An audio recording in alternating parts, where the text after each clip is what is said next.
നമസ്കാരം, ഞാൻ ഡോക്ടർ ഭാഗ്യ, Q&B health കെയറിലെ Ayurveda ഡോക്ടറാണ്.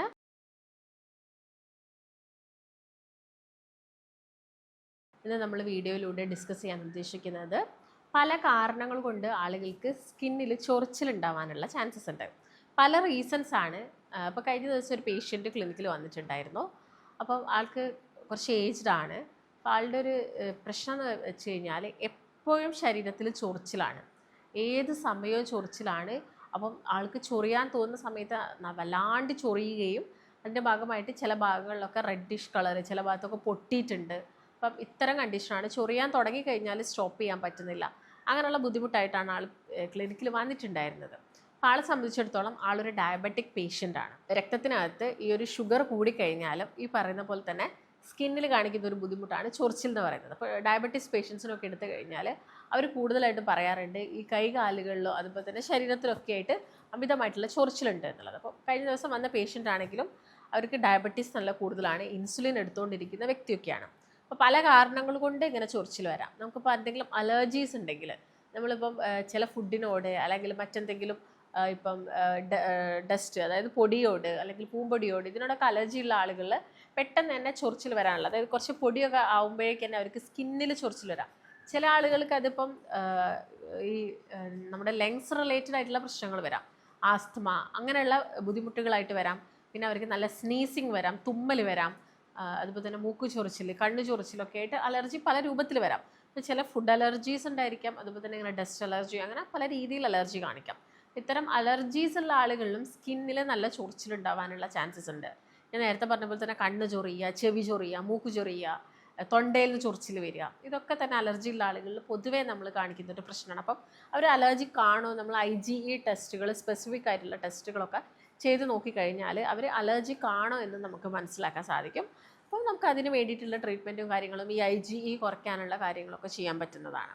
ആ കാരണങ്ങൾ കൊണ്ടുവരാം. അതുപോലെ തന്നെ നമ്മുടെ ബോഡിയിൽ ടോക്സിൻസ് ഒക്കെ കൂടുക, അപ്പോൾ നമ്മുടെ ബ്ലഡിലൊക്കെ ആണെങ്കിലും ഈ ഒരു ടോക്സിൻസ് ഒക്കെ കൂടി കഴിയുന്ന സമയത്ത്, അല്ലെങ്കിൽ ലിവർ കംപ്ലയിൻസ് ഉള്ള ആളുകളിലൊക്കെ ഈ ബോഡി ടോക്സിൻസ് അല്ലെങ്കിൽ കിഡ്നി റിലേറ്റഡ് പ്രോബ്ലംസ് ഉള്ള ആളുകളും ടോക്സിൻസ് ഒക്കെ കൂടി കഴിഞ്ഞാൽ പ്രോപ്പറായിട്ട് അതെന്താവുന്നില്ല, പുറന്തള്ളപ്പെടാൻ പറ്റുന്നില്ല, ഇങ്ങനെ ഇത്തരം അസുഖമുള്ള ആളുകളിൽ. അപ്പം ഈ നമ്മുടെ രക്തത്തിനകത്ത് ഇത്തരം കൂടിക്കഴിഞ്ഞാൽ എന്താവും, ചൊറിച്ചിലുകൾ വരാനുള്ള ചാൻസ് കൂടുതലാണ്.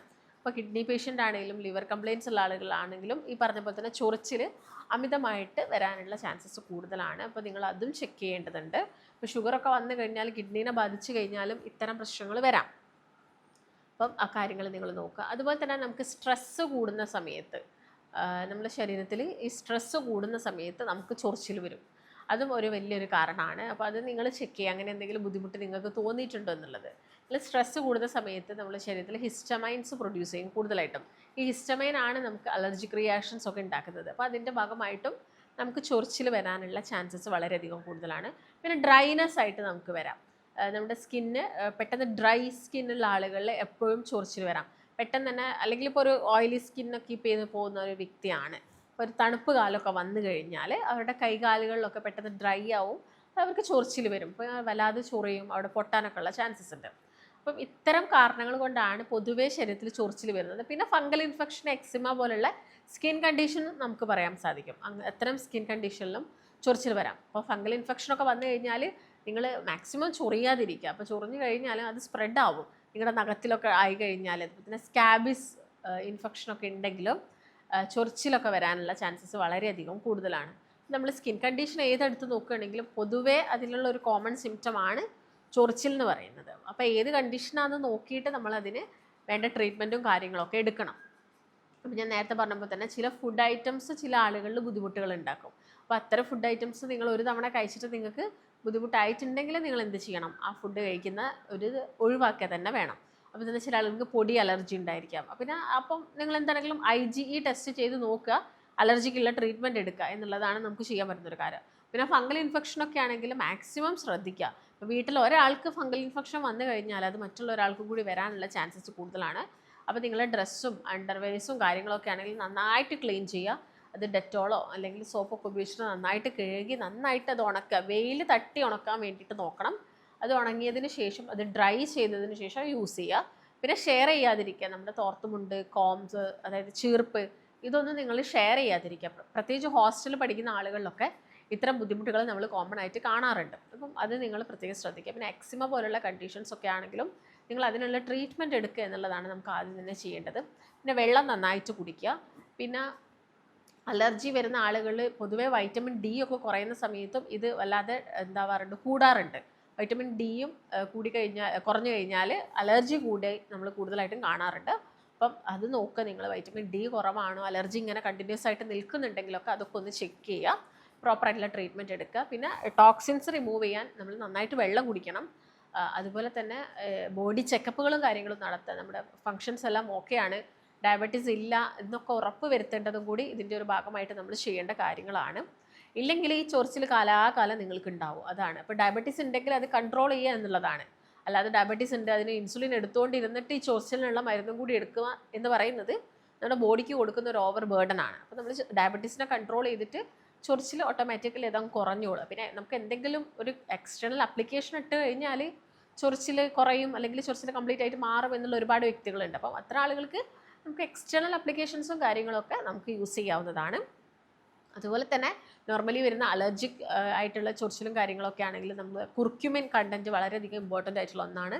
മഞ്ഞളിൽ വരുന്ന ഒരു ഘടകമാണ് കുർക്യുമിൻ. അപ്പോൾ നമ്മൾ മഞ്ഞൾ റിലേറ്റഡ് ആയിട്ടുള്ള കാര്യങ്ങളൊക്കെ നിങ്ങളുടെ ഭക്ഷണത്തിനകത്തൊക്കെ ഉൾപ്പെടുത്താൻ വേണ്ടിയിട്ട് പ്രത്യേകം ശ്രദ്ധിക്കണം.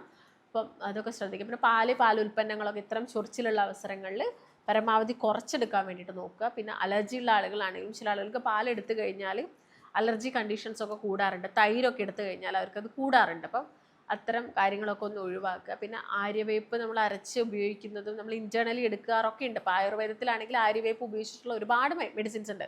നമ്മളതൊരു അതായത് ബ്ലഡിൽ വരുന്ന ടോക്സിൻസും കാര്യങ്ങളൊക്കെ റിമൂവ് ചെയ്യാൻ വേണ്ടിയിട്ടൊക്കെ. ഇപ്പം മുഖക്കുരു വന്നു കഴിഞ്ഞാൽ തന്നെ ഒരു മുഖദൂഷികയാണത്. അപ്പം അത് നമ്മുടെ രക്തം ദൂഷിച്ചിട്ടാണ് അങ്ങനെ വരുന്നത് എന്നുള്ളൊരിതുണ്ട്.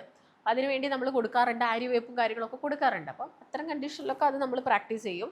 അത് ഏത് കണ്ടീഷനാണെന്ന് നോക്കിയതിന് ശേഷം മാത്രമേ യൂസ് ചെയ്യാൻ പാടുള്ളൂ. എല്ലാവരും സ്കിന്നിൽ ചൊറിച്ചിൽ വരുന്നതെന്ന് കരുതിയിട്ട് ആര്യവേപ്പ് എടുത്ത് കഴിക്കുകയോ അല്ലെങ്കിൽ വെള്ളം തിളപ്പിച്ച് കുടിക്കുകയോ ഒന്നല്ല ചെയ്യേണ്ടത്.